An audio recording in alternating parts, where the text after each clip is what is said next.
dia, irmãos e irmãs. Vamos dar sequência, então, à palavra que começamos a considerar ontem à noite. E vamos a continuar aí no livro de Apocalipse, capítulo 5. Vou fazer um pequenino resumo do que nós falamos ontem para os irmãos que estão chegando hoje. Ontem nós falamos que no capítulo 10 do livro de Apocalipse e no capítulo 11, depois, se nos mostra que na sétima trombeta, quando o anjo tocar a sétima trombeta, o reino de Deus é consumado. O reino de Deus é consumado, e é consumado, diz, quando os reinos do mundo vêm a ser do Senhor e do seu Cristo. E Ele reinará pelos séculos dos séculos. É isso, segundo o capítulo 10, é a consumação do mistério de Deus. Aquele mistério é consumado, é realizado na sua plenitude, quando o sétimo anjo tocar a trombeta, e isso quer dizer que os reinos do mundo vêm a ser do Senhor e do seu Cristo. Então nós falamos que isso é o alvo final dessa dispensação, e que a igreja está sendo levada para esse momento, e está sendo preparada para esse momento. Que aquela cena final do capítulo 19, quando a noiva finalmente se encontra com o noivo, e acontecem as bodas do Cordeiro, que é a união final, definitiva e eterna da igreja com Cristo, que também é a consumação do mistério de Deus, tem, desde outro ponto de vista complementar, significa então o estabelecimento ou a consumação do reino de Deus nesse mundo. Então nós começamos a ver o que significa esse reino de Deus e como ele é consumado na história, e o que Deus está buscando estabelecer a respeito do seu reino. E nós vimos que no princípio esse reino foi escondido do homem. Desde o princípio da história do mundo, aquele reino ficou escondido da humanidade. Esse reino estava preparado para ser dado para os homens, dado aos homens desde a fundação do mundo, mas também ficou escondido desde a fundação do mundo. E logo fomos lá para o Gênesis para estudar o que significa esse reino. No primeiro lugar, nós vimos que o reino de Deus começa a existir quando Deus cria todas as coisas. O reino de Deus tem seu começo na criação de tudo. Antes do universo existir, da criação existir, logicamente não existia o reino de Deus, porque o reino de Deus é o exercício da autoridade e do governo de Deus sobre a sua criação. Então, o princípio do reino de Deus está aí quando Deus começou a criar todas as coisas. No princípio, Deus criou os céus e a terra. Esse é o começo do reino de Deus. Mas também nós vimos que essa criação de Deus vai progredindo até chegar ao momento final, que está no dia sexto, quando Deus disse: façamos o homem segundo a nossa imagem. E que o homem veio a ser então a coroa final da criação visível de Deus, da criação de Deus. E aí nós vemos o propósito divino, da vontade divina revelada a respeito do homem. Então, fazendo um resumo, nós vemos que no capítulo 1 de Gênesis, temos o homem segundo o alvo eterno de Deus. Qual que é o alvo eterno de Deus na criação do homem? Que o homem leve a imagem de Deus, que o homem seja a expressão de Deus na criação visível, que o homem seja o elo entre o reino de Deus invisível, lá no céu, e a terra sobre a qual o homem mora. Porque o homem tem a capacidade, ele foi criado com a capacidade de viver simultaneamente no céu e na terra, e fazer de elo entre o céu e a terra. Por isso o homem tem um corpo material, físico, para viver nesse mundo, e tem também alma e um espírito imaterial que permite ao homem ter comunhão com Deus e viver na esfera do reino de Deus. Então, o homem foi criado assim. Mas no capítulo 2, nós achamos um segundo relato sobre a criação do homem que complementa o primeiro relato. No primeiro nós temos o alvo: façamos o homem segundo a nossa imagem. E que esse homem isso tem várias etapas. Primeiro, que o homem tenha a imagem de Deus.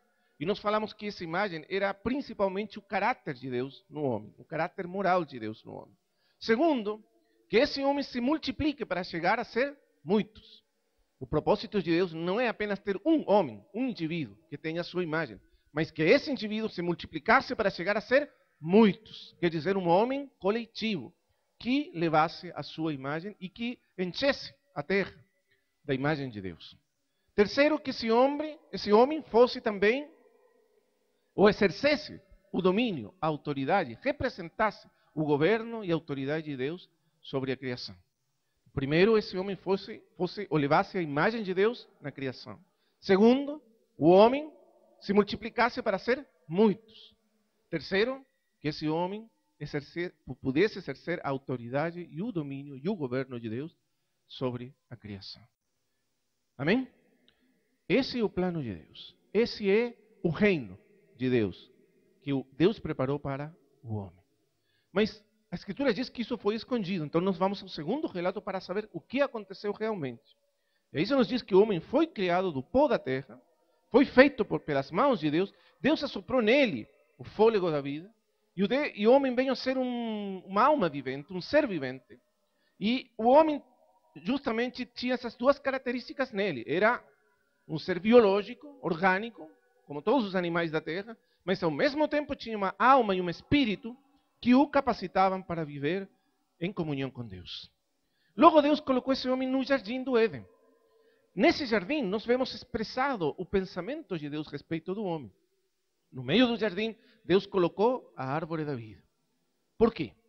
Porque o homem, sendo criado para levar a imagem de Deus, no momento da sua criação, ainda que Adão, criado por Deus, e Eva, tirada do costado de Adão, da costela de Adão, era também perfeita como criação de Deus, eles ainda não tinham desenvolvido a imagem perfeita de Deus neles. Porque, como nós dissemos ontem, eles foram feitos como crianças. A criança tem o potencial de se tornar uma pessoa madura e perfeita. Mas para isso ela tem que crescer, né? E até chegar a ser aquela pessoa madura. Adão e Eva eram perfeitos quanto crianças de Deus, criação de Deus, perfeitos, inocentes, sem pecado. Mas ainda não eram maduros. Eles tinham que crescer para levar a imagem de Deus. E para isso acontecer, Deus tinha um plano. Qual que era o plano de Deus a respeito deles? Como eles chegariam a ser finalmente, a levar finalmente, a refletir a glória e a imagem de Deus para a criação. Então, Deus os colocou no jardim.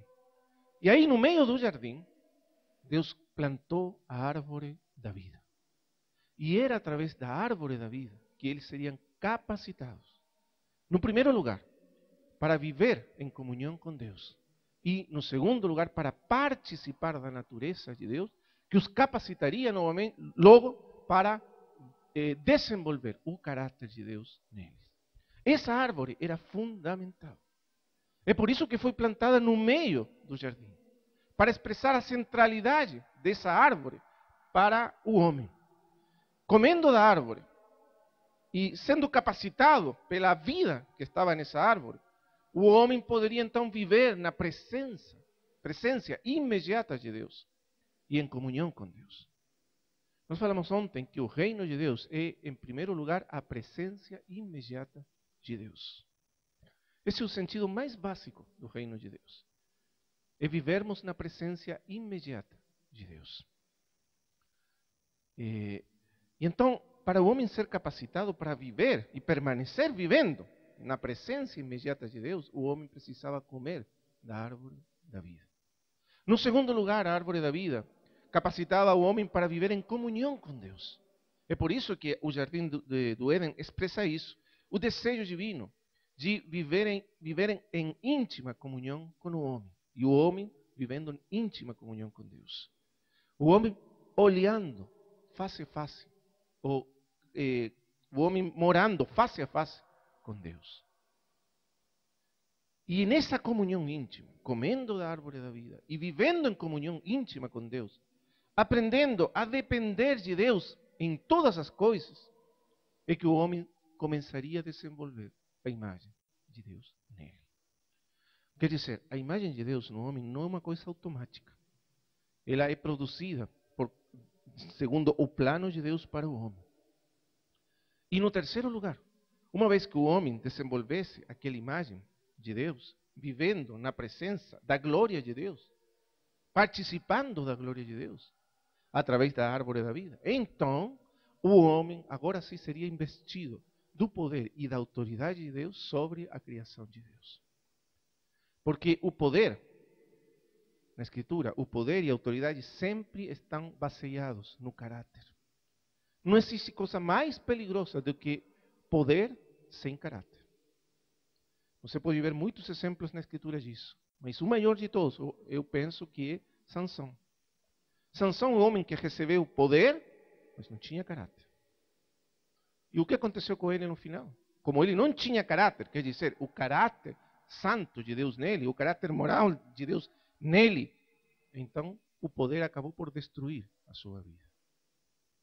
Por isso, na Escritura, o caráter é sempre o único fundamento verdadeiro do poder e da autoridade.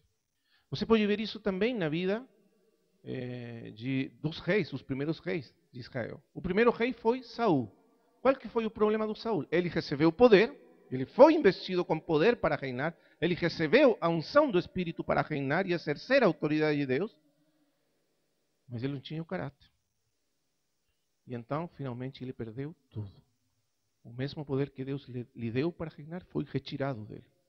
Foi tirado dele por causa da sua falta de caráter. Porque ele não era um homem conforme ao coração de Deus. Então você pode ver que para exercer a autoridade de Deus, para receber o reino de Deus, nós precisamos primeiro do caráter de Deus. O terceiro rei foi Davi. E agora sim, você percebe a ordem certa. Eu achei, disse o Senhor, Davi, o varão conforme ao meu coração. Quer dizer, o homem que tem nele o caráter de Deus. E então sim, o Davi conseguiu reinar e exercer a autoridade de Deus segundo o coração de Deus. Amém? Isso é muito importante para nós entendermos o sentido em que um reino de Deus é estabelecido na vida do homem. Então, uma vez que o homem tivesse o caráter, então o homem poderia exercer a autoridade e teria poder para governar em representação de Deus. E assim, aquele jardim do Éden seria finalmente expandido para cobrir a terra toda, através da descendência ou a multiplicação do primeiro homem. Mas o que deveria ser multiplicado era o homem que tem a imagem de Deus. Como vocês sabem, nada disso aconteceu. Infelizmente, a tragédia da raça humana é que nada disso aconteceu. Tudo o contrário.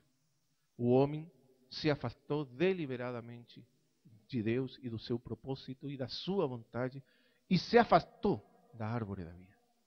E perdeu todo o direito a participar do reino de Deus.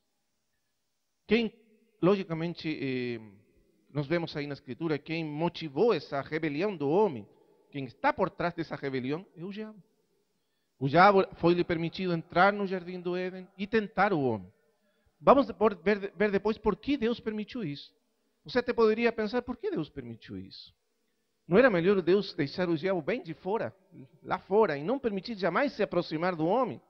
Porque se assim for, então o homem não teria caído e nada do que aconteceu teria acontecido e tudo seria ótimo. E hoje nós todos moraríamos na glória de Deus. Mas Deus permitiu. Por quê? Você já pensou nisso? Porque claramente o nosso Deus tem o poder de impedir o diabo entrar no jardim. Mas ele deixou o diabo. Por quê? Porque faz parte essencial da formação do caráter moral de Deus no homem a possibilidade do homem escolher ser e viver na imagem e na presença de Deus. O homem não vai ser obrigado por Deus. Se Deus obrigasse o homem, então já o homem nunca poderia levar a imagem de Deus. Porque o caráter moral de Deus precisa da liberdade para se formar no homem. Senão o homem seria um robô, mas nunca teria a imagem de Deus. Então o homem tem que escolher viver, morar nessa íntima comunhão e dependência de Deus e comer da árvore da vida livremente, na face da possibilidade de fazer tudo o contrário. Agora, uma coisa que a gente tem que entender é que a diferença de nós, a tentação do diabo sobre Adão, não veio baseada nas debilidades ou a natureza caída, como na nossa condição. Nós, dentro de nós, temos uma tendência da nossa natureza para fazer o mal. Está em nós. Estamos inclinados para fazer o mal. Somos escravos do pecado. Então, quando o diabo vem nos tentar, ele simplesmente toca naquele ponto da nossa natureza caída e nós, vamos lá. Não podemos resistir muito à tentação dele, mas no caso de Adão e Eva, eles não eram escravos do pecado. Então a sua escolha foi feita numa absoluta liberdade. E essa é a grande diferença. Eles escolheram, sem ser puxados por nada fora deles. Eles escolheram viver fora da presença de Deus. Essa é a grande tragédia da raça humana. Mas Deus sabia que esse era o único caminho para formar a sua imagem no homem. É por isso que Deus fez isso. Então, irmãos amados, o homem caiu. O homem se tornou distante de Deus, inimigo de Deus. O pior de todo é que o homem foi jogado fora da presença de Deus. E uma vez que o homem está fora da presença de Deus, que não tem mais acesso à presença de Deus, o homem já não pode mais levar a imagem de Deus. E é isso que aconteceu lá no princípio. Mas a segunda coisa que aconteceu, aliás, é que a natureza humana foi distorcida pelo pecado, foi corrompida pelo pecado, e o homem se tornou escravo dos desejos da sua carne. E o homem começou a viver para satisfazer os desejos da sua carne, do seu corpo. O homem também se tornou, nesse mesmo momento, escravo do diabo. O diabo passou a ser o cabeça da raça humana. Agora não era mais o Senhor Deus, mas era o diabo. E por isso a Escritura diz que ele é o Deus desse século. Ele tem domínio sobre a raça humana. Ele controla o coração, a mente dos homens. O poder do diabo sobre a raça humana está no pecado, no coração do homem. Mas por causa do pecado, o diabo tem o poder de controlar, governar, oprimir a raça humana até o dia de hoje. Então foi uma terrível troca a que o homem fez lá. Trocou Deus, não só por a sua natureza caída, não só seguindo o engano do diabo, sereis como deuses. Nada disso. O homem não foi como Deus. Foi simplesmente um escravo do pecado e do diabo que o enganou. E assim o diabo passou a oprimir e a dominar a raça humana. E através do homem, o diabo adquiriu, então, poder sobre a criação de Deus. O homem deu ao diabo esse poder. Cedeu ao diabo esse poder. Logicamente, o diabo o enganou e roubou do homem esse poder. Essa é a condição da história humana. Daí para frente, o homem ficou excluído da glória de Deus. Ou como diz Romanos, o homem ficou destituído da glória de Deus. Quer dizer, da presença de Deus, do conhecimento de Deus. Agora, o conhecimento de Deus se tornou inacessível para o homem. A exceção de alguns homens que Deus escolheu soberanamente na história do mundo para revelar a sua presença, o conhecimento dele, todas as outras pessoas da história humana ficaram excluídas do conhecimento de Deus. E essa é a maior tragédia da raça humana. Porque, por um paradoxo, quando o homem perde o conhecimento de Deus, não só perde o conhecimento de Deus, mas também perde o conhecimento da criação de Deus. Porque você não pode entender a criação, conhecer realmente o que é a criação, se não conhece o Criador. Você pode entender parcialmente a criação, mas nunca vai compreender totalmente, a não ser que você conheça o Criador dele. É por isso que o homem não consegue se conhecer a si mesmo. Uma das grandes máximas da filosofia grega, Sócrates, ele dizia, se conheça a si mesmo. Mas ninguém consegue conhecer a si mesmo, se não conhece aquele que o criou. Então, a perda do conhecimento de Deus é a maior tragédia da raça humana. o homem ficou destituído da glória de Deus. E então, o diabo aproveitou e tomou o controle e o domínio do homem. Agora, vamos voltar então, sim, para Apocalipse 5. Nós temos aqui a cena. Primeiro, no capítulo 4, temos a visão do reino de Deus, lá no céu. A plenitude do trono de Deus. O propósito, a vontade de Deus governando tudo. Mas no capítulo 5, nós vemos que na mão direita daquele que está sentado no trono existe um livro que ninguém pode abrir. Esse livro contém a vontade de Deus. Contém o propósito de Deus para a criação. Para o homem e a criação. Mas esse propósito está selado. Essa vontade divina eterna está selada. Porque o homem, que era um instrumento escolhido por Deus para trazer essa vontade para a criação, caiu e se afastou e se perdeu para Deus.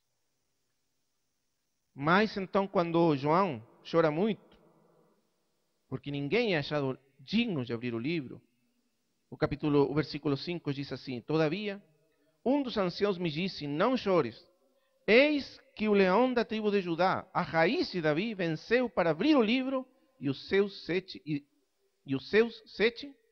selos. O leão da tribo de Judá, a raiz de Davi, venceu para abrir o livro. Quer dizer, o Senhor Jesus Cristo tem vencido ali mesmo, onde o primeiro homem, Adão, falhou. Cristo venceu. E quem que é ele? Porque aqui não aparece, diz o leão, a raiz de Davi. Mas o versículo 6 nos revela quem é esse leão de Judá que venceu.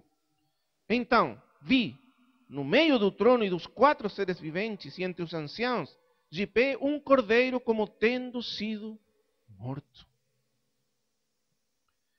Um cordeiro como tendo sido morto. Um cordeiro como tendo sido sacrificado. Que grande visão, né? Porque, imagina, alguém fala para você, é a raiz de Davi. E Davi era o grande rei de Israel. O maior dos reis de Israel. No coração, na mente do povo judeu, é Davi. O grande rei, segundo o coração de Deus. E logo o leão da tribo de Judá. Imagina, quando você olha as costas vira as costas para olhar, o que você espera achar? Alguma coisa grandiosa. Mas o que você vê no meio de toda a história, no meio do trono, dos seres viventes, no meio do desenvolvimento de todos os propósitos e pensamentos de Deus, no centro de tudo, é um cordeiro como imolado, como havendo sido sacrificado. É o cordeiro de Deus. Eu creio que nós precisamos nos deter aqui um momentinho. Por que um cordeiro? De que nos fala esse cordeiro como sendo sacrificado no meio de todas as coisas? Todas as coisas estão ao redor dele e ele está no centro mesmo, porque diz que está no meio do trono. Eu não sei como isso pode acontecer, mas realmente ele está no meio mesmo do trono. E de todas as coisas está aquele cordeiro como imolado. Eu creio que a primeira coisa que ele nos fala é do grande e incompreensível amor de Deus. Ele nos mostra que no centro de tudo, o plano de Deus, está o amor de Deus. Porque quando Deus criou o mundo e fez o homem para ter comunhão com Ele, com aquele propósito tão grande, e o homem rejeitou esse propósito. O homem desprezou a comunhão com Deus. Não é assim? O homem rejeitou voluntariamente. Ninguém obrigou ele a fazer isso. Simplesmente o homem rejeitou viver na presença, na comunhão. Rejeitou os planos de Deus para ele. A humanidade em Adão caiu, mas voluntariamente. E Deus, o Deus soberano, todo-poderoso, o que poderia ter feito Deus? Deus poderia ter abandonado o homem. Isso é bom. Tanto faz. Deus tem poder para criar milhões de mundos novamente. E criar milhões de espécies novas e seres novos. Para Ele, isso não é nada. E certamente Ele poderia ter destruído a Terra e começar lá num outro planeta, num outro ponto do universo, todo de novo. E quem poderia falar para Ele o que faz? Ele é Deus, todo-poderoso. Mas existe uma razão incompreensível pela qual Ele continuou conosco. E essa razão é o seu amor. Porque Ele nos amou. Porque Ele nos amou. E Ele não nos abandonou à nossa rebelião e aos efeitos terríveis da nossa rebelião. Ele nos amou de tal maneira que lá na eternidade, sabendo da nossa rebelião, sabendo tudo o que nós iríamos fazer, mesmo assim Ele nos criou. Ele consentiu em que nós existíssemos pelo mandato e pelo poder da sua palavra e pela decisão da sua vontade. Nós chegamos a existir. E lá na eternidade, Ele pagou o preço para que nós pudéssemos existir diante dEle. Porque Deus sabia que apenas existia um caminho para nós existirmos e não perdermos eternamente. E sabe qual que era? Que o Cordeiro fosse imolado desde a fundação do mundo. A única maneira de desfazer a rebelião do homem e destruir as obras do diabo no homem era entregar o seu Filho, para que através do seu Filho nós pudéssemos ser resgatados e perdoados e redimidos e trazidos de volta ao centro da sua vontade e do seu propósito para conosco. E a única razão pela qual ele fez isso é porque Ele nos amou com amor eterno. Então, a primeira coisa que nos mostra essa cena é que Deus é amor. E o grande amor de Deus para conosco. É por isso que o Senhor falou, porque de tal maneira amou Deus o mundo. De tal maneira. E então temos o Cordeiro no meio de tudo. No segundo lugar, esse Cordeiro nos fala do seguinte. Diz que Ele venceu para abrir o livro e desatar os 7 selos. Porque ninguém era digno de abrir o livro. Porque o homem não era digno de abrir o livro. Porque aquele livro que contém o propósito de Deus, o reino de Deus que seria dado ao homem, o homem se fez indigno por causa do seu pecado e a sua rebelião. Mas agora Cristo é digno de abrir o livro e receber os selos, e desatar os selos. Então, deixe-me explicar isso. Nós ontem falamos que, devido ao fracasso do primeiro homem, Adão, Deus introduziu um segundo homem na história do mundo. Um novo princípio. O primeiro homem caiu e tudo foi perdido nele. Esse primeiro homem ficou fora e destituído do propósito da vontade de Deus para a humanidade e ele levou consigo a toda a sua descendência para essa rebelião, fora da vontade, da presença e do conhecimento de Deus. Então Deus introduziu um segundo homem. Esse é o Senhor Jesus Cristo. Um novo homem. Um segundo começo. Aí onde o primeiro falhou, o segundo venceu, triunfou. E então o que significa isso? Que Deus enviou seu Filho, o Verbo eterno de Deus, que é a segunda pessoa da Trindade, e essa segunda pessoa eterna, que é Deus, junto com Deus, desde a eternidade, Ele se fez homem. É isso que diz o Evangelho de João. Aquele Verbo se fez carne. Uma segunda coisa que nós precisamos entender aí. Lembra que dissemos que a árvore da vida era fundamental para o homem ter acesso ao propósito e ao plano eterno de Deus? Que através da árvore da vida, o homem seria capacitado para participar da vida divina, do caráter divino e da comunhão com Deus? Pois bem, a Escritura diz que essa árvore da vida, a vida que estava lá no princípio e que se perdeu, também é o Senhor Jesus Cristo.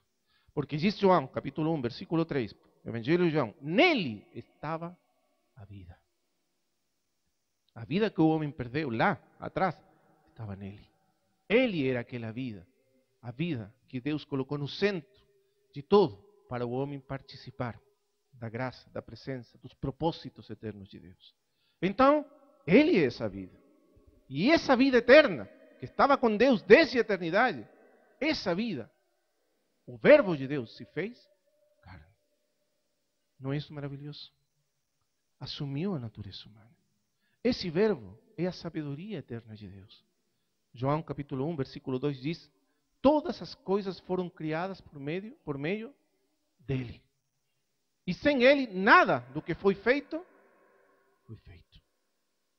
Você lembra que no princípio dissemos que o reino de Deus começou no ato criativo de Deus, quando Deus começou e criou todas as coisas do nada? Mas a Escritura diz que agora, João capítulo 1, versículo 2, que isso foi feito através do seu verbo. Tudo foi criado por ele. A sabedoria que você vê na criação, as leis que Deus colocou na criação, as leis da física, da química, a ordem maravilhosa que você pode ver na criação de Deus, tudo foi feito pelo verbo de Deus.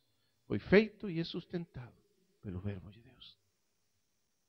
E essa palavra eterna, essa vida eterna, ela se encarnou. Ela assumiu a natureza humana. Assumiu a natureza humana plena, completa, sem deixar nada de fora. Essa natureza que se corrompeu por causa do pecado, ele assumiu essa natureza. Mas com uma grande diferença. Qual? Sem pecado. Ele entrou no ventre de Maria e assumiu a natureza humana, mas sem pecado. E ele o fez para se tornar o homem segundo o coração de Deus. Porque o propósito da encarnação é realizar o propósito de Deus para com o homem, aí onde Adão não conseguiu e nenhum dos descendentes de Adão conseguiu também não. O verbo se fez carne, assumiu a natureza humana para desenvolver e realizar os propósitos de Deus. E uma das coisas importantes da encarnação que nós precisamos entender, que quando ele se encarnou, diz Filipenses, ele se despojou, não sei se essa é a palavra em português, ele se despojou da sua glória. Agora, o que quer dizer que ele se despojou? Ele diz que ele sendo em forma de Deus, ele deixou essa forma para assumir outra forma, a forma humana. Despojar-se da glória de Deus significa que ele deixou a expressão visível dos atributos divinos. Na verdade, ele não podia deixar de ser Deus. É impossível para ele deixar de ser Deus. Mas ele se despojou da expressão visível da sua divindade. Quer dizer, da sua glória. Porque a glória é a expressão da natureza divina. E ele se despojou de tudo isso. E entrou na vida humana para viver uma vida humana exatamente igual à nossa. Sem vantagens nenhuma. Cristo viveu uma vida perfeitamente humana. Quando ele estava encarnado e vivia nesse mundo, ele não expressava, nem usava, vamos dizer assim, os poderes da sua natureza divina para nada. Ele viveu uma vida exatamente limitada aos limites, às condições da vida humana. Com apenas uma exceção, sem pecado. Porque ele tinha que chegar a ser o homem segundo o coração de Deus. Ele tinha que chegar a ser aquilo que Adão não foi. Ele tinha que ser o homem que tem a imagem de Deus, o homem que tem comunhão íntima e que caminha na presença de Deus, o homem que exerce a autoridade e o domínio de Deus sobre a criação. E para isso ele percorreu toda a jornada do homem. É por isso que diz a Escritura que ele é digno. Por isso diz a Escritura que ele é digno de abrir o livro. Porque ele ganhou esse direito não como Deus. Porque logicamente como Deus ele tem esse direito. De fato, o livro está na mão de Deus o Pai. Mas ele ganhou esse direito de abrir o livro como homem. Sendo homem. E isso é o maravilhoso. Ele entrou na história, se tornou homem para viver como homem e triunfar e vencer como homem. E ganhar o direito de abrir o livro e desenvolver os planos eternos de Deus. Não é maravilhoso o Senhor Jesus Cristo? É por isso que aqui diz assim, capítulo 5, versículo 7. Veio, pois, e tomou o livro da mão direita daquele que estava sentado no trono. E quando tomou o livro, os 4 seres viventes, os 24 anciãos, prostraram-se diante do Cordeiro, tendo cada um deles uma harpa e taças de ouro cheias de incenso, que são as orações dos santos. Entoavam novo cântico, dizendo: digno és de tomar o livro e de abrir-lhes os selos, porque foste morto e com o teu sangue compraste para Deus os que procedem de toda tribo, língua, povo e nação. E para o nosso Deus os constituístes reino e sacerdotes, e reinarão sobre a terra. Aqui então é acrescentada uma verdade, um assunto mais a respeito do Senhor Jesus. Quando ele começou seu ministério, veja bem o que aconteceu, para nós fazermos aqui o paralelo entre Adão e Cristo. Você sabe que Adão foi colocado no jardim e foi-lhe permitido ao diabo tentar Adão no jardim. E Adão falhou. Também aconteceu isso na vida do Senhor Jesus. O Senhor também não foi poupado da tentação, porque ele tinha que ser o homem e fazer toda a jornada do homem. E se o primeiro homem tinha que enfrentar a tentação e vencer a tentação, também o Senhor Jesus teve que enfrentar a tentação e vencer a tentação. Mas graças a Deus, Adão falhou, mas Cristo venceu. Então vamos ir aí para entender esse princípio. Isso aparece em todos os evangelhos sinóticos. Mas vamos ver apenas um evangelho, Mateus, capítulo 4. A seguir, foi Jesus levado pelo Espírito ao deserto, para ser tentado pelo diabo. E depois de jejuar 40 dias e 40 noites, teve fome. Então o tentador, aproximando-se, lhe disse: se és filho de Deus, manda que estas pedras se transformem em pães. E aí o diabo começa a tentar ao Senhor Jesus. Agora, o que nós precisamos entender, que Cristo venceu o diabo não como Deus, na sua condição divina. Porque, logicamente, o diabo nem poderia se aproximar de Cristo se ele tivesse retido a sua glória. Porque o diabo não pode permanecer na presença da glória de Deus. Nem consegue suportar essa glória. Mas porque ele foi jogado fora da glória de Deus. Mas aqui ele se fez homem. E é por isso que o diabo pode chegar perto dele e tentá-lo. E ele chega perto e tenta o Senhor Jesus. Mas nós precisamos entender que o Senhor venceu como homem ao diabo. E como venceu? Veja. Simplesmente da maneira em que Adão deveria ter vencido o diabo. Se sujeitando em tudo a Deus. Mantendo a sua comunhão com Deus em tudo. Mantendo a sua dependência de Deus em tudo. Mantendo a sua dependência da sabedoria e do conhecimento de Deus em tudo. E isso está representado na sua plena, total e absoluta dependência e confiança na palavra de Deus. Para o Senhor Jesus, a palavra de Deus não era simples informação.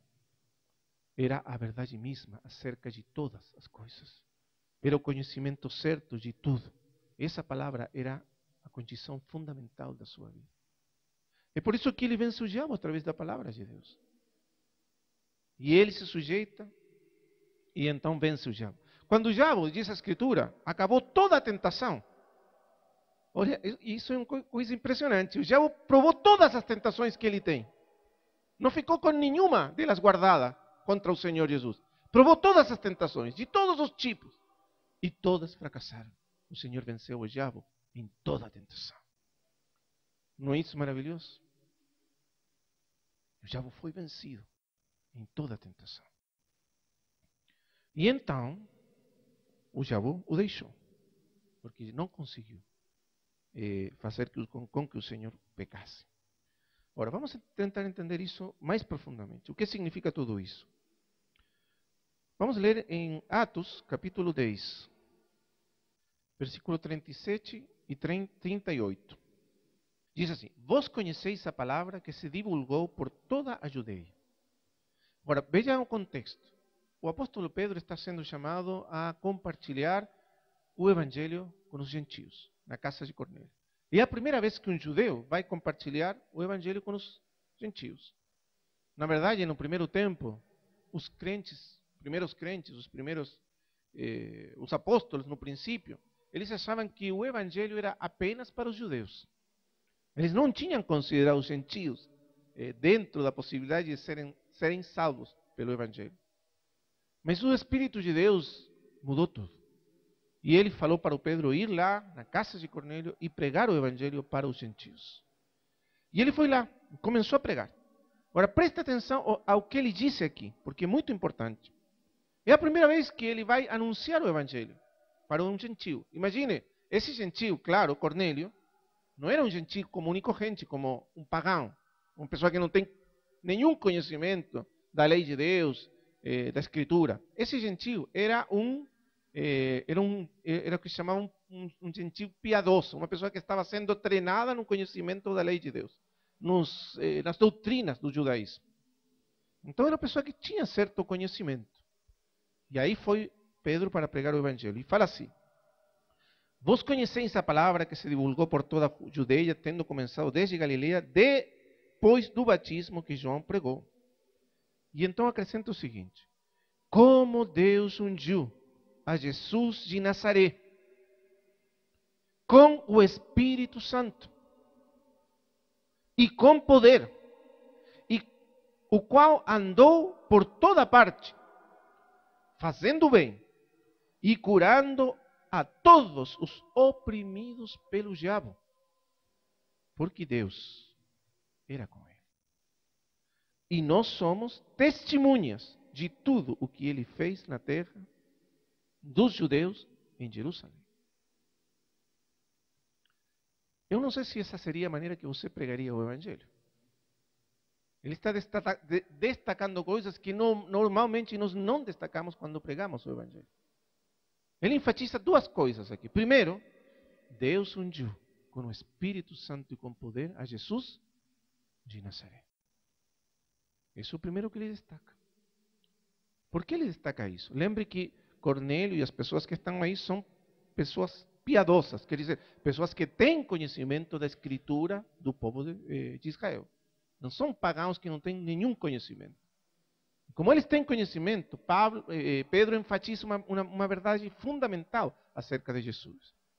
Que ele foi ungido com o Espírito Santo e com poder. E que ele andou fazendo bem e sarando ou curando todos os oprimidos pelo diabo. Depois destaca que ele foi crucificado e finalmente destaca que ele ressuscitou dos mortos e que eles, Pedro e os companheiros de Pedro, são testemunhas de tudo isso que aconteceu. Mas ele destaca que Cristo foi ungido para fazer o bem e curar a todos os oprimidos pelo diabo. Vamos ver outro versículo. Primeira de João, capítulo 3, versículo 8. Diz assim João: aquele que pratica o pecado procede do diabo, porque o diabo vive pecando desde o princípio. Para isto se manifestou o Filho de Deus. Presta atenção à declaração que faz João aqui. Para isto se manifestou o Filho de Deus. Para quê? Para destruir as obras do diabo. Pedro diz que o Senhor andou curando a todos os oprimidos pelo diabo. E João diz que o Senhor Jesus se manifestou, o Filho de Deus, para destruir as obras do diabo. Se nós voltamos agora para Apocalipse, para entendermos melhor o assunto, você vai ver que o livro de Apocalipse nos apresenta o plano, o desenvolvimento do plano eterno de Deus a respeito da igreja em Cristo. Ele nos apresenta esse plano no contexto de um grande conflito. O plano de Deus se desenvolve num contexto de um grande conflito com o diabo. Esse conflito é parte essencial do desenvolvimento do plano de Deus. Esse conflito começou lá. Quando Deus colocou o homem no jardim, aí começou o conflito. Aí o diabo entrou para destruir, desfazer o plano de Deus.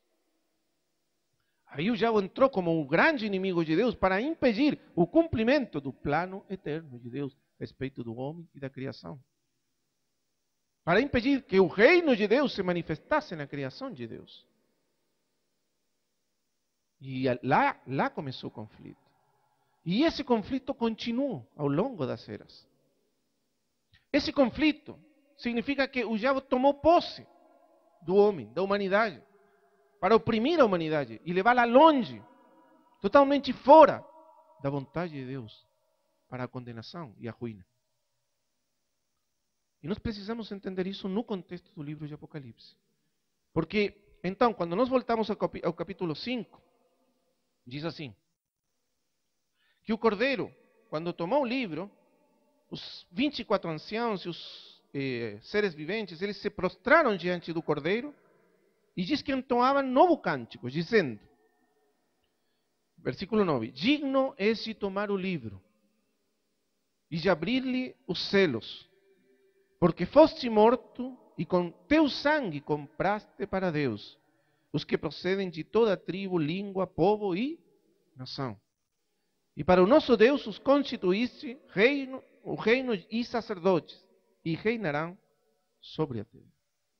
Lembre que o diabo roubou a humanidade de Deus. E o propósito de Deus, ao enviar seu Filho, na encarnação do seu Filho, a vinda de Cristo para o mundo, é recuperar aquilo que Deus perdeu no princípio. E o que Deus perdeu no princípio foi o homem. Para isso ele se fez homem. Não simplesmente para ser o único homem segundo o coração de Deus. Porque ele, como verbo de Deus, como verbo eterno de Deus, ele não precisa se fazer homem. Na verdade, para o verbo eterno de Deus, a encarnação não é um ganho, mas uma perda. Uma perda. Porque imaginem, o que é Deus para Deus se fazer homem? Eu creio que se nós fôssemos feitos como formigas, seria melhor ainda do que para Deus se fazer um homem. Porque imagina a distância que existe entre Deus e o homem. Então, o verbo não ganhou nada para ele, fazendo-se homem. Ele o fez por causa de nós. Ele se tornou um homem perfeito, segundo o coração de Deus. Ele se despojou da sua glória. Ele se fez um homem, ainda mais, não simplesmente um homem, mas ele se fez servo de todos. Para nos salvar. Para nos trazer de volta. Por isso diz que com seu sangue, ele nos comprou para Deus. Por que com seu sangue? Porque o que nos mantém separados de Deus, o que nos mantinha separados de Deus e sob o poder do diabo, era o pecado. O pecado traz condenação e nos separa de Deus. Porque diz assim, todos pecaram e estão destituídos da glória de Deus.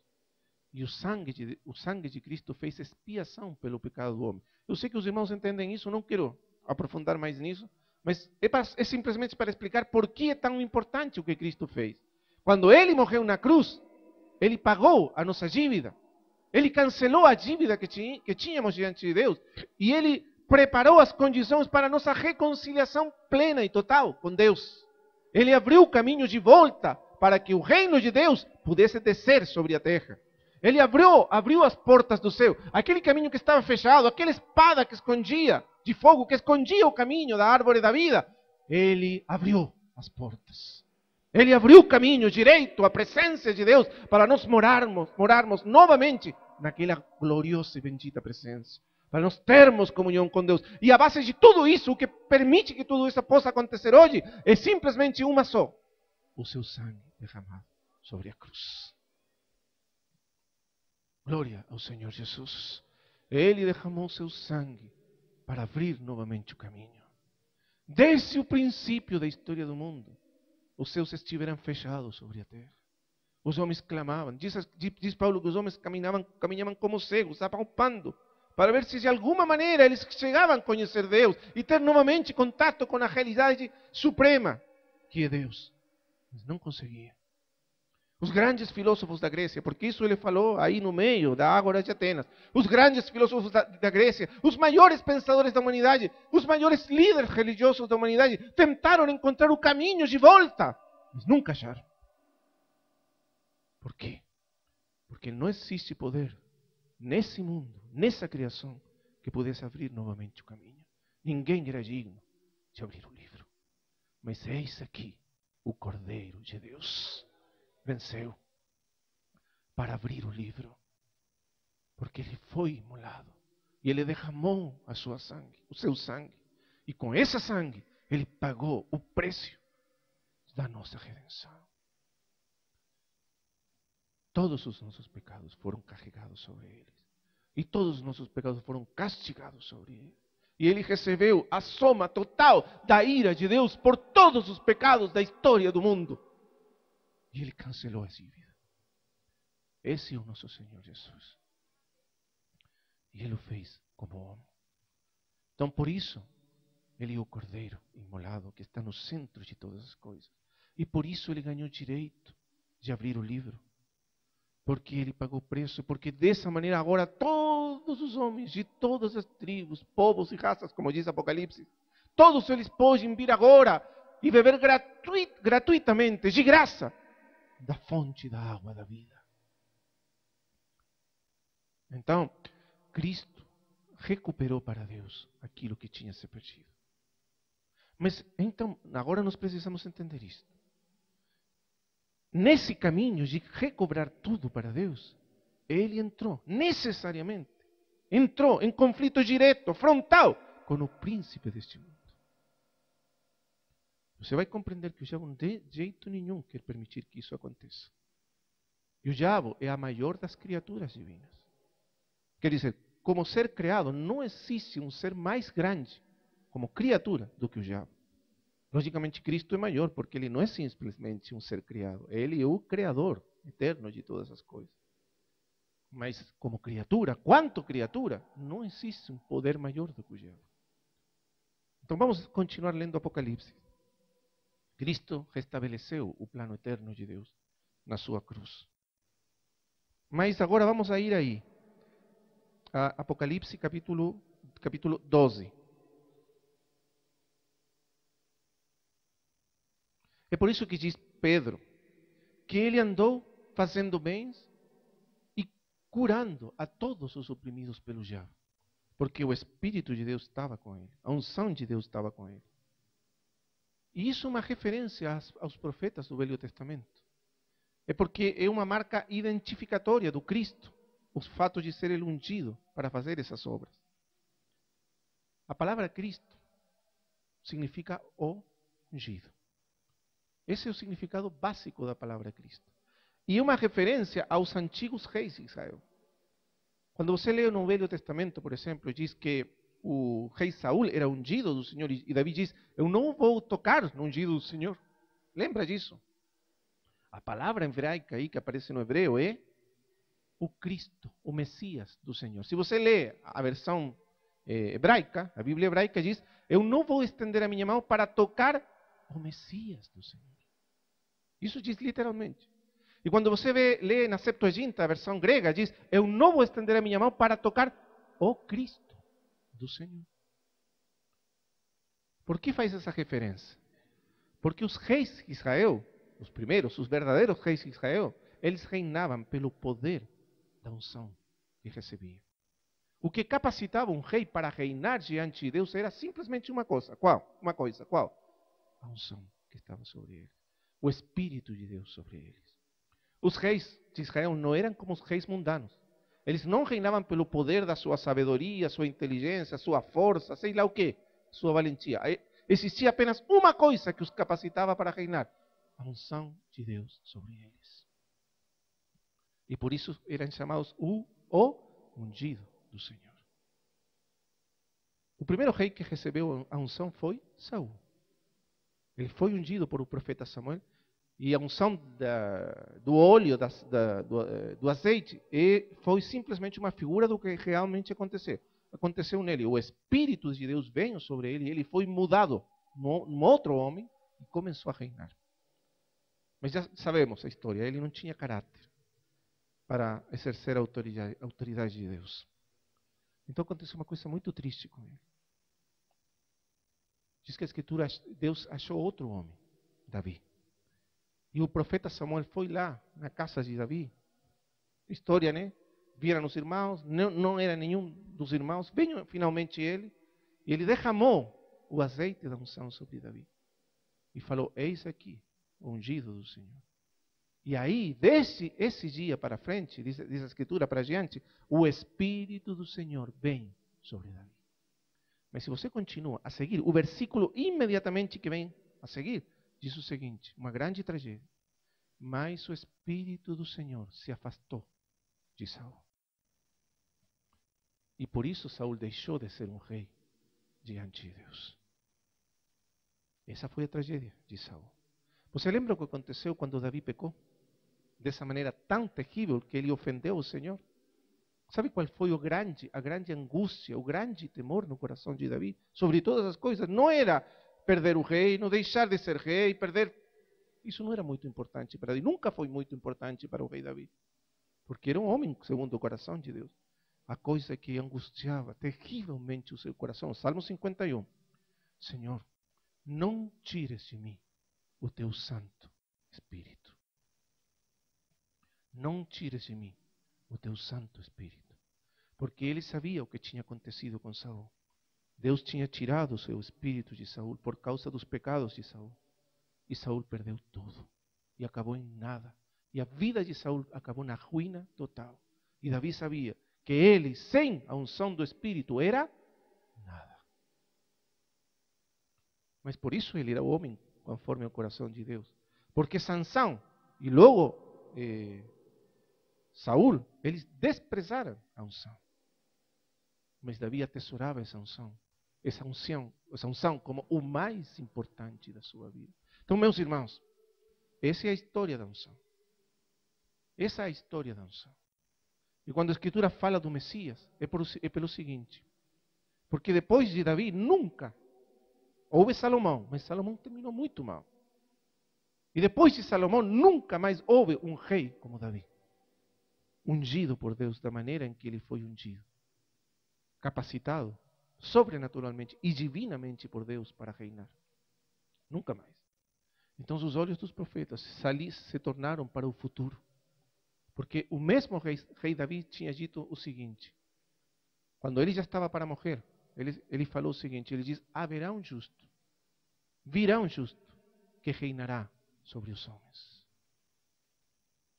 E esse justo que virá um dia, será como a luz da manhã. Será como um resplendor do sol ao meio-dia. Será como a chuva que faz brotar a erva da terra. Virá um rei que será diferente a todos os reis. Nem eu, nem a minha casa somos assim para Deus. Nós somos todos pecadores. Mas virá um dia em que um rei justo reinará entre os homens. Um rei que reinará segundo a unção de Deus. Essa unção, esse rei justo, os profetas chamaram do ungido do Senhor, o Messias, o Cristo. E daí para frente, vendo que todos os reis do mundo eram corruptos, mesmo os reis de Israel eram muito corruptos, então todos eles começaram a olhar para o futuro, para aquele rei que viria finalmente a libertá-los da opressão do inimigo, o rei justo. Esse é o Messias de Deus. E no capítulo 61 de Isaías, se nos diz qual que era a característica do Messias. O que caracterizava ele sobre todas as coisas é que ele seria ungido pelo Espírito Santo de Deus. E o capítulo 61 de Isaías diz respeito daquele que viria. Vamos ver aí. Capítulo 61 de Isaías. Versículo 1. Então, devido ao fracasso da casa real de Davi, a descendência de Davi, o seu fracasso como reis de Israel, os olhos dos profetas se tornaram para aquele rei justo que tinha sido prometido. E fala aí o capítulo 61, falando desse rei. 61 de Isaías. O Espírito do Senhor Deus está sobre mim. É ungido, ele é ungido pelo Espírito Santo de Deus. Porque o Senhor me ungiu Aí está, viu? Me ungiu. Para pregar boas novas aos quebrantados.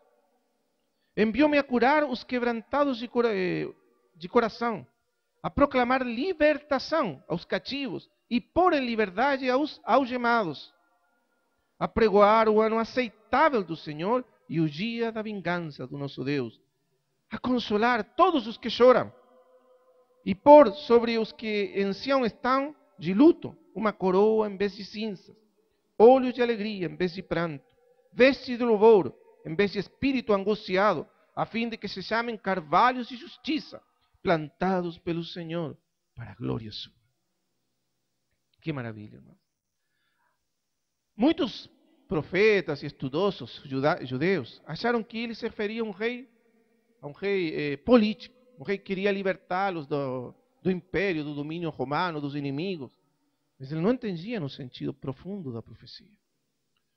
Aqui não está falando simplesmente de uma libertação política.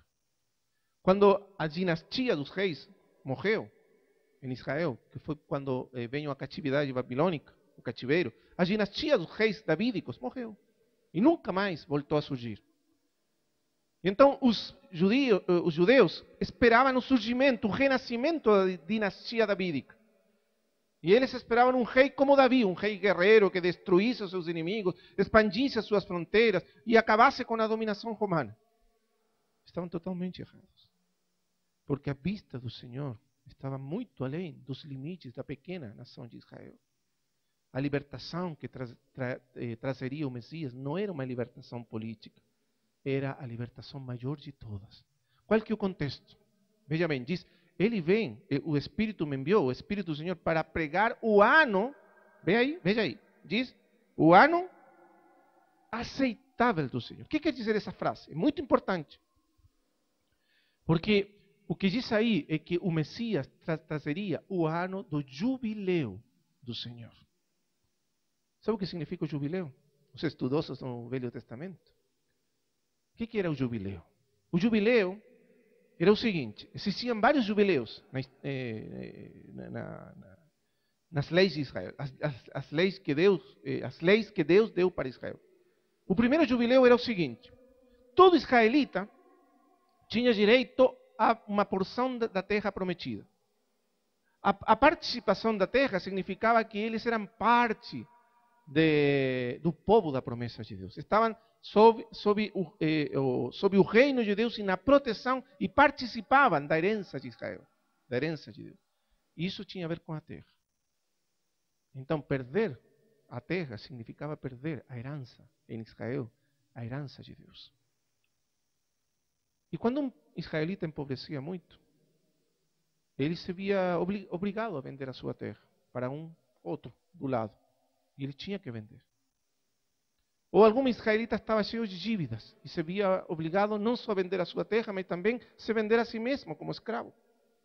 E se vendia a si mesmo como escravo. Mas cada 7 anos chegava o ano do jubileu. Esse ano, todas as dívidas eram canceladas. E todos os escravos saíam livres e voltavam. E todas as terras que tinham sido vendidas e perdidas voltavam para os seus donos originais. E então tudo era recobrado. Mas às vezes isso acontecia a cada 50 anos. Chegava aquele jubileu maior. E todas as dívidas e todas as terras, e tudo voltava novamente para aqueles que tinham perdido tudo. É por isso que fala assim: eu vim para libertar os cativos, mas ele veio para pregar o grande jubileu de Deus. Quantos de vocês têm dívidas? Não, dívidas econômicas. Quantos? Quantos têm vivido com dívidas por longo tempo?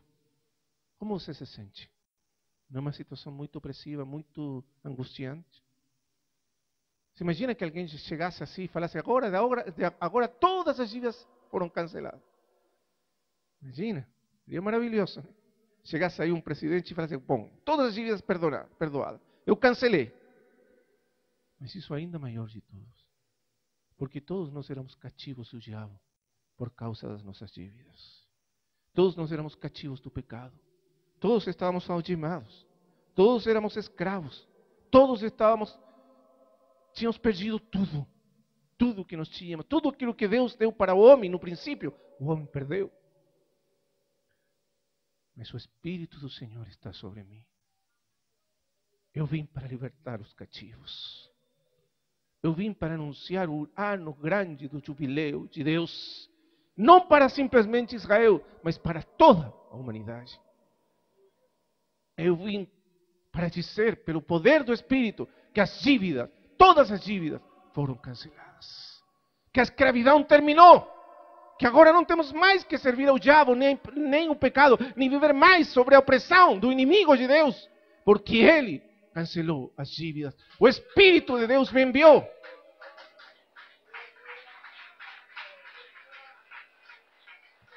Ele é o Messias, é ungido de Deus para fazer isso. O reino de Deus tem se aproximado da terra. Esse foi o primeiro anúncio. O céu não está mais fechado. Agora o reino, o poder, a autoridade do céu tem descido até a terra. E terminou o cativeiro. Deus terminou o cativeiro da humanidade em Cristo. E o Espírito me ungiu para fazer isso. Para terminar com a opressão do diabo sobre a humanidade. Para expulsar fora, jogar fora ao inimigo de Deus e da humanidade. Para terminar com a opressão, com a doença, com a tentação, com tudo o dano que o diabo faz sobre a humanidade. O Espírito me enviou. Glória ao Senhor Jesus. É isso que significa o reino de Deus tem se aproximado da terra. Durante centos e mil de anos, o homem viveu a expensas do diabo e do poder das trevas e do príncipe da potestade do mundo. E o diabo teve poder para oprimir, para destruir ao homem com mentiras, com enganos, com filosofias falsas, com religiões falsas, com bruxaria, com poderes demoníacos, com tentações, com pecados, com coisas horríveis, com doenças terríveis. Mas tudo isso terminou, diz o Senhor, porque o Espírito do Senhor está sobre mim. Glória ao Senhor. Os antigos reis de Israel, eles receberam apenas uma porção do Espírito para reinar.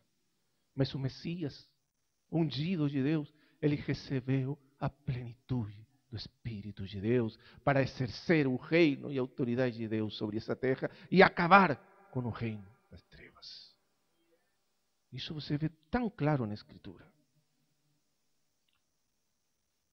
Então, meus irmãos amados, capítulo 12 de Apocalipse. Versículo 1. Viu-se grande sinal no céu, a saber, uma mulher vestida do sol, com a lua debaixo dos pés e uma coroa de 12 estrelas na cabeça. Essa mulher quem é? Como sabemos a identidade dessa mulher? O que representa ela? Para entendermos o livro de Apocalipse, nós precisamos entender alguns princípios de interpretação. O primeiro princípio, ou um dos princípios importantes, é o que os intérpretes chamam do paralelismo progressivo do Apocalipse. O Apocalipse é como se for uma lente. Uma lente que você vai enfocando, se diz, enfocando cada vez com mais precisão. Primeiro você tem uma vista panorâmica da história do mundo. Logo essa vista vai se enfocando nos pontos principais. E finalmente se enfoca totalmente nos pontos, ou no ponto fundamental, o eixo que move a história do mundo. Você entende o que estamos dizendo? No sexto selo, você vê que vê a vinda do Senhor e o final da história, mas de uma maneira muito ampla, geral. Na sétima trombeta você vê agora de uma maneira mais específica o mesmo assunto. Os reinos do mundo têm vindo a ser do Senhor e do seu Cristo. É a consumação do mistério de Deus. Mas agora, a partir do capítulo 11 para frente, o foco se faz ainda mais específico. E no capítulo 12, 13 e 14 se enfoca naqueles assuntos que movem a história do mundo, que fazem acontecer com que os reinos de Deus venham a ser do Senhor e do seu Cristo. Se enfoca naquele assunto essencial. Como é que finalmente os reinos de Deus vêm a ser do Senhor e do seu Cristo? E aí está o capítulo 12. Vamos ver então isso. Viu-se grande sinal no céu, a saber, uma mulher vestida do sol com a lua debaixo dos seus pés e uma coroa de 12 estrelas na cabeça. Você lembra que no princípio, quando aconteceu, começou o conflito entre o diabo e Deus, pelo homem? O Senhor falou para Eva, Deus falou para Eva: eu porei uma luta, um conflito, uma batalha, uma inimizade entre ti, falou para a serpente, entre ti e a mulher. E esse conflito vai durar até o final. E a semente dela, diz que tu vas ferir a semente da mulher no calcanhar. Calcanhar é a palavra certa. No calcanhar. Mas ela, a semente da mulher, vai te ferir na cabeça. Quer dizer, vai acabar com o teu poder e o teu domínio. Porque a cabeça representa poder, autoridade e domínio. Isso foi legítimo à serpente. Agora vamos nesse versículo. Aqui você vê a mulher novamente. Mas aqui já não é uma mulher específica. Que mulher é essa que aparece aqui? No sinal grande no céu. Vamos tentar entender. Primeiro diz que a mulher estava vestida do sol. O sol, na Escritura, é sempre uma figura de Cristo. O sol sempre representa Cristo. De maneira que essa mulher está vestida de Cristo. E nós sabemos apenas de uma mulher que está vestida de Cristo na Escritura. Qual? A igreja. Apenas a igreja é a mulher que está vestida do sol de Cristo. No segundo lugar, diz que a lua está debaixo dos seus pés. O sentido, creio aí, é que na Escritura diz que Deus criou duas grandes lumbreiras. A lumbreira maior para iluminar o dia e a lumbreira menor para iluminar a noite. A noite é o tempo das sombras. O dia é o tempo da realidade plenamente revelada. Na noite você vê a sombra das coisas. No dia você vê as coisas tal como elas são. A sombra das coisas, segundo a Escritura, em Hebreus, é a lei. A lei não tem a realidade mesma das coisas, diz Hebreus, mas a sombra das coisas. Então eu creio que a lua representa aí o Velho Testamento, quer dizer, tudo aquilo que foi dado no Velho Testamento. Essa mulher está parada, está enraizada no Velho Testamento, na lei, na sombra. Mas ela está vestida do sol do meio-dia, a plena revelação de Deus em Cristo. E ela tem uma coroa de 12 estrelas, porque 12 é o número do povo de Deus na Escritura. 12 tribos para o Velho Testamento, para Israel, 12 apóstolos para o Novo Testamento, a igreja. 12 é o número do povo de Deus. Então, essa mulher representa a igreja. Mas nós deveríamos dizer realmente não somente a igreja do Novo Testamento, mas a igreja do Velho Testamento também. Quer dizer, aquele remanescente fiel de Deus ao longo de todo o Velho Testamento, que finalmente é unido à igreja do Novo Testamento para formar apenas um só povo. Os dois povos, de ambos dois povos, diz a Escritura, fez um, Efésios. Então, aqui nós temos essa imagem, essa figura. O versículo 2 diz assim, que achando-se grávida, grita com as dores de parto, sofrendo tormentos para dar à luz. Isso representa o grande conflito da igreja ao longo das eras. Ela tem uma missão nesse mundo. Ela tem que dar à luz. O propósito dela na história do mundo é dar à luz. A razão da sua existência é dar à luz um filho. A razão da existência de Israel era apenas uma. Israel existiu para dar à luz um filho. Para isso sofreram todos os santos do Velho Testamento. Para isso eles passaram por grandes dores e trabalhos e dores de parto. Como as dores de parto de uma mulher. Porque Israel tinha que dar à luz ao final do seu tempo. E esse filho seria o mais grande de todos. Era o Cristo, o Messias. Então você pode ver esse sentido aqui primeiro. Mas também fala dos sofrimentos da mulher depois de Cristo, porque a mulher continua a existir. A igreja também tem que dar à luz depois de Cristo. Então, essas duas verdades estão unidas aqui. Você entende, né? São duas verdades unidas, que são complementares aqui na visão da mulher. Israel dando à luz ao Messias. E agora a igreja, vestida do Messias, vestida do sol, também tem que dar à luz um filho na história. Esse filho, logicamente, não é um filho único, não é um indivíduo único. Esse filho é um homem coletivo, é o fruto da mulher, é a semente da mulher. Segundo, veja aqui, versículo 3. Viu-se também outro sinal no céu. E eis um dragão grande, vermelho, com 7 cabeças, 10 chifres, e nas cabeças 7 diademas. Agora, esse dragão aqui é o mesmo dragão de lá no princípio. Só que lá no princípio não era ainda um dragão. Era apenas uma serpente. Não tinha crescido tanto para ser um dragão. Só era apenas uma serpente. Mas, por causa de que ele tentou o homem e pegou o domínio sobre a humanidade, então ele cresceu demais, se alimentando da humanidade, se alimentando dos homens desse mundo. E finalmente se tornou um grande dragão. Por que um grande dragão? Porque diz que ele, veja o versículo 4, a sua cauda arrastava a terça parte das estrelas do céu, as quais lançou para a terra. E o dragão se deteve em frente da mulher que estava para dar à luz, a fim de lhe devorar o filho quando nascesse.